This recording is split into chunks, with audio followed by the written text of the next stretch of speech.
La Hongrie contourne discrètement les sanctions énergétiques. Choc à Bruxelles. Et cette fois, ce n'est pas un simple titre racoleur, mais une réalité brutale.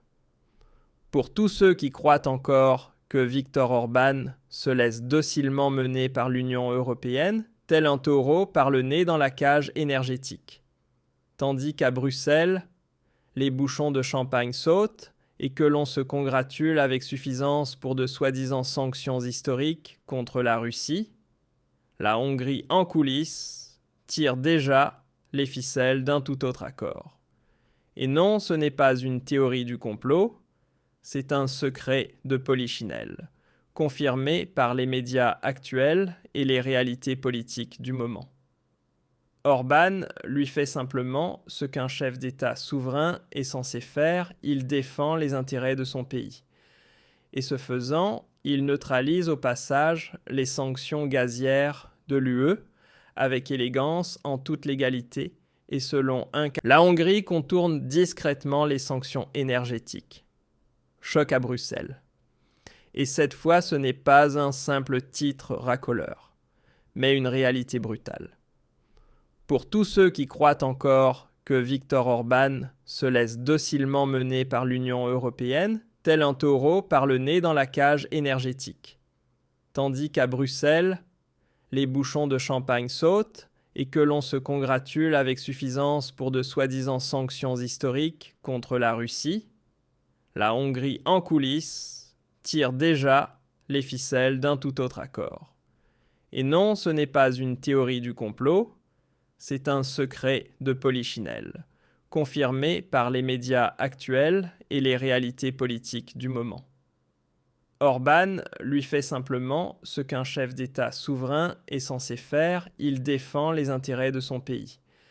Et ce faisant, il neutralise au passage les sanctions gazières de l'UE, avec élégance, en toute légalité, et selon un calcul politique d'une froideur implacable. Car pendant que l'Union européenne prévoit de mettre fin définitivement au gaz russe d'ici 2027, Orban lui construit déjà sa porte de sortie grande ouverte. Son nom Turk Stream, ce pipeline qui traverse la mer Noire depuis la Russie jusqu'en Turquie, puis continue vers la Bulgarie, la Serbie et enfin la Hongrie. Oui, la Hongrie, un État membre de l'Union européenne, qui coopère ouvertement avec la Russie. Est-ce encore de la neutralité ou déjà une forme de rébellion contre Bruxelles ? Mais attendez une seconde, comment est-ce même possible alors que des sanctions sont en vigueur ? C'est très simple, la Bulgarie laisse passer le gaz en tant que pays de transit et encaisse les bénéfices. La Serbie, qui n'est pas membre de l'UE, n'a rien à craindre légalement. Et la Hongrie, elle, est l'acheteur final. Le puzzle est complet. Pas de violation directe des sanctions, mais une gifle claire et nette à ceux qui pensent encore pouvoir contrôler Viktor Orban. Et ceux qui croient que c'est un cas isolé devraient regarder de plus près.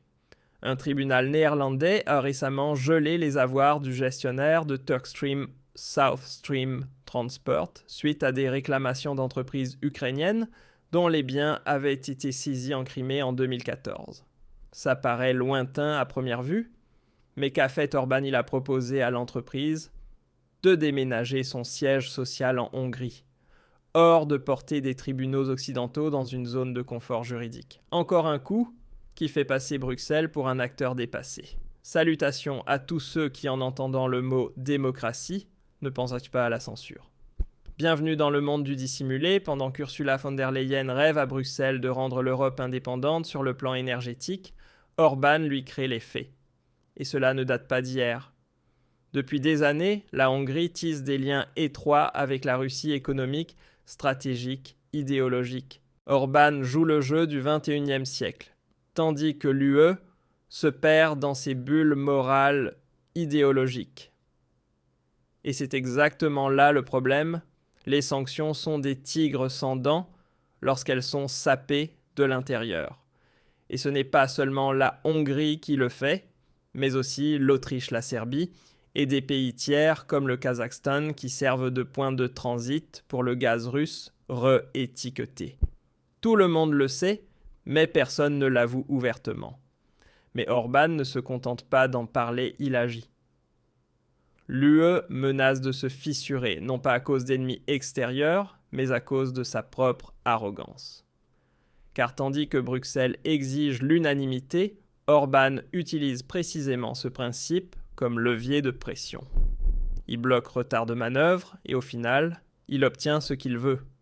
Pas parce qu'il est le plus bruyant, mais parce qu'il est le joueur d'échecs le plus astucieux dans la pièce. Ce n'est pas un hasard, c'est du calcul politique. Et on voudrait nous faire croire qu'à partir de 2027, plus aucun gaz russe n'arrivera dans l'UE.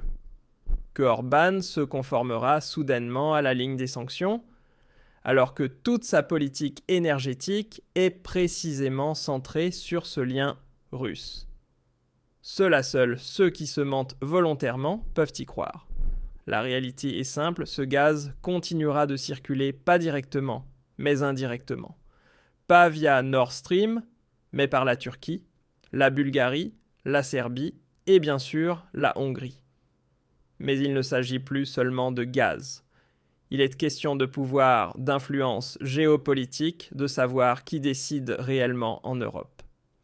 Et une chose est désormais évidente, Bruxelles perd du terrain. Pendant que l'on s'y absorbe dans la politique arc-en-ciel, les astérisques inclusifs et une obsession de supériorité morale, des pays comme la Hongrie et la Serbie construisent l'avenir réel indépendant sur le plan énergétique souverain et pragmatique. Et que fait l'Allemagne sous Friedrich Merz? Lui aussi est pris en étau. D'un côté, il veut se distancier de la Russie, de l'autre, il sait parfaitement que la réalité économique ne fonctionne pas sans le gaz russe. L'industrie allemande ploie sous le poids des prix de l'énergie. Alors, on regarde vers la Hongrie et on constate là-bas ça fonctionne. L'approvisionnement est assuré. On ne tremble pas à l'idée d'un hiver rigoureux parce que Viktor Orban fait ce que Bruxelles n'est plus capable de faire assumer ses responsabilités. Petite note personnelle, notre portée est restreinte. Un abonnement, un like ou l'activation de la cloche permettent d'éviter que ce type de contenu ne disparaisse. Et ce séisme ne s'atténue pas. Il grandit chaque jour où Bruxelles s'enfonce dans son narcissisme idéologique pendant que Viktor Orban avance son prochain coup stratégique. Car que signifie le fait que la Hongrie ne se contente plus d'acheter du gaz russe mais devienne un hub central de transit et de stockage pour toute l'Europe du Sud-Est ?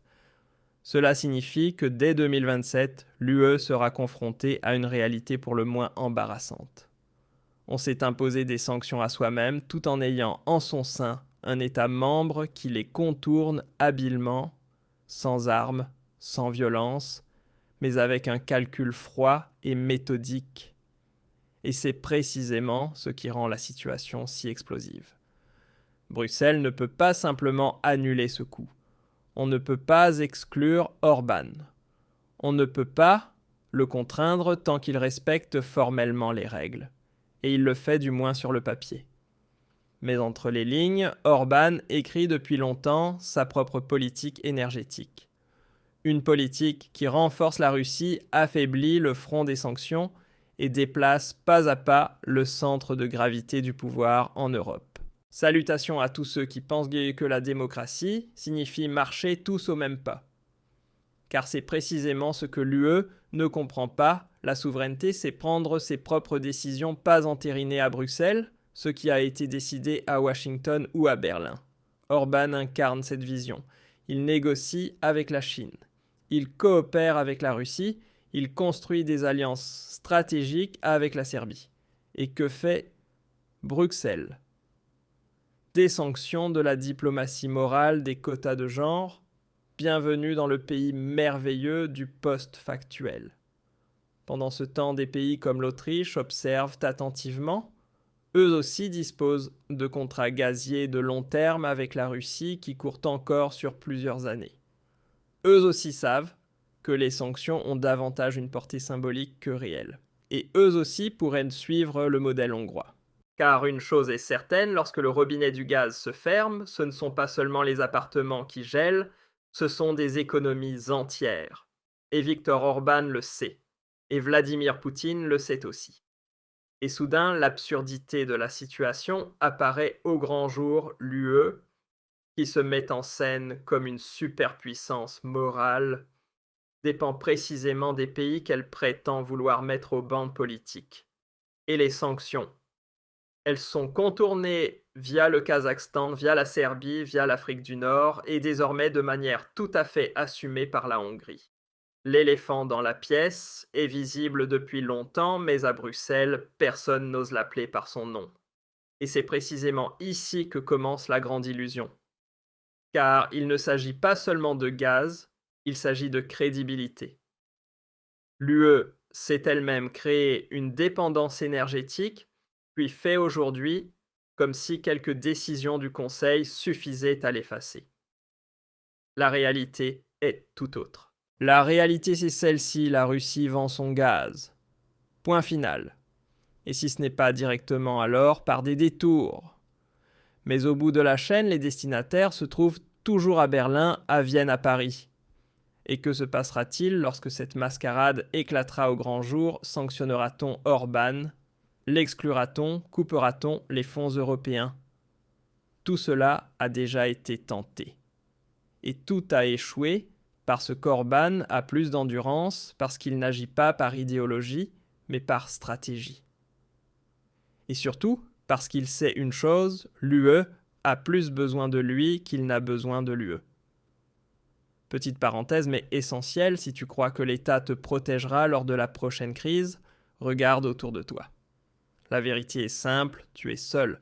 Et sans plan, tu seras balayé. C'est précisément pour cela que nous avons développé le système de préparation aux crises, mon programme complet, étape par étape, pour protéger ton argent, ta liberté et ta vie avant qu'il ne soit trop tard. Le lien se trouve dans la description. Et soyons honnêtes, ceux qui n'ont toujours pas compris cela en 2025 commettent l'une des plus grandes erreurs de leur vie. À Bruxelles, le silence règne. Aucun communiqué officiel. Aucune ligne claire. Et pourquoi? Parce que l'on a été rattrapé par la réalité. La réalité selon laquelle Viktor Orban n'est plus une exception mais un éclaireur.